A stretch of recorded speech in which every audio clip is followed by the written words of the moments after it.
Water pumping system এর সাহায্যে যখন আমরা রুফটপ গার্ডেনের শখ হবে তখন আমরা যখন বাড়িতে থাকবো না গাছগুলো শুকিয়ে যায় তখন অটোমেটিকলি জল জমিতে এসে পৌঁছে যাবে।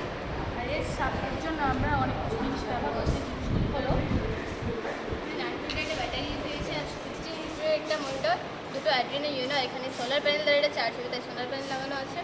আর এই মনিটরে দেখাচ্ছে হিউমিডিটি অ্যান্ড টেম্পারেচার, যে টেম্পারেচারটা আছে সেটা হিউমিডিটি। আর এখানে এই যে সেন্সারটা দেওয়া আছে ফল ময়েশ্চার সেন্সার দ্বারা, এখানে দেখা যাচ্ছে যে ময়েশ্চারটা একটু লো হয়ে আছে। কিন্তু যখন এটা আমরা কানেক্ট করবো তখন এই যে পাম্পটা আছে এই পাম্প থেকে অটোমেটিকলি জল এখানে পৌঁছে যাবে। যখন মাটিটা ভিজে যাবে সেটা আপনি এখানে আসবে।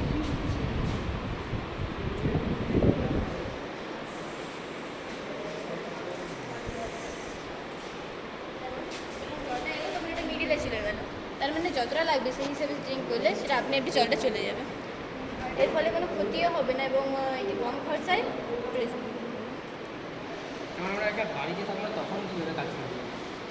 যখন থাকবেন যখন বাড়ি থাকবেন সেটা একটা সেটিংস আছে, এই যে ব্যাটারিটা আছে এটা আমরা কানেক্ট করছি না কারণ এখানে তোমাদের দেওয়া আছে থাকবে না, সেটা অটোমেটিক যখন এই যে সেন্সারটা ওই জন্যই দেওয়া আছে।